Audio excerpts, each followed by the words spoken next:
ប្រាប់ថាអូនចិត្តរៀបការនឹងកូនអ្នកមានគេជាមនុស្សល្អឬព្រានអូនមានស្រឡាញ់គេទេអូនប្រងឬគេបង្ខំមៀងមេប្រាប់ការពិតបានទេព្រោះពេលនាងបងឈឺ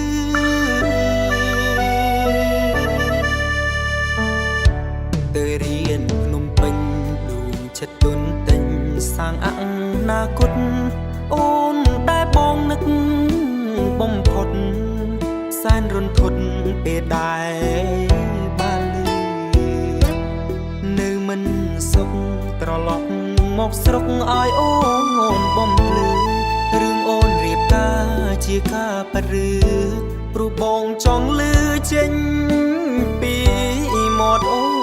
នរៀបការថ្ងៃណាដិតសងសាចង់ចូលចងដៃគុំដាច់អាឡ័យទូគ្មាននិស្ស័យខ្លាចជាប្តីអូនអនុស្សាវរីយ៍ឬយើងទាំងពីរនឹងរលីសូនតែសូមជូនបោស្ងួនព្រោះយើងធ្លាប់ស្រឡាញ់គ្នាអ្នកក្រចិត្តស្មោះមិនស្ដាយក្រោយសងដែលស្រឡាញ់អូន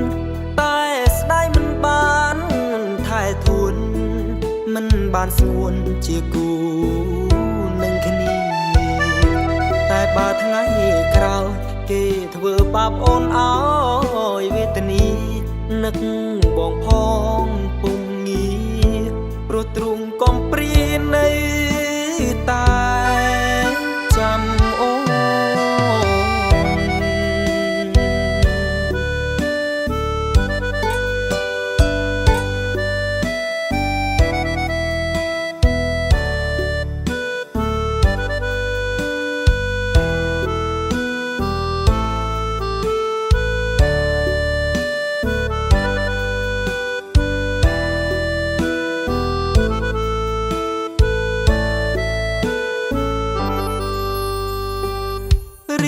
ការថ្ងៃណាអាចដិតសងសាចង់ចូលចងដៃគុំដាច់អាឡ័យទូគ្មាននិស្ស័យថ្លៃជាប្តីអូនអ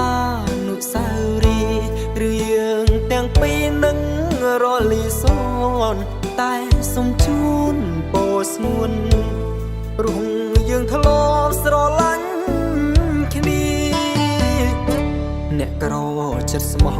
មិនស្ដាយក្រោយសងដែលស្រឡាញ់អូនតែស្ដាយមិនបានថែធួនមិនបានស្ងួនជាគូនឹងគ្នាតែបើថ្ងៃក្រោយគេធ្វើបាបអូនឲ្យវេទនីនឹកបងផងពុំងារព្រោះទ្រូងកំព្រានៅតែ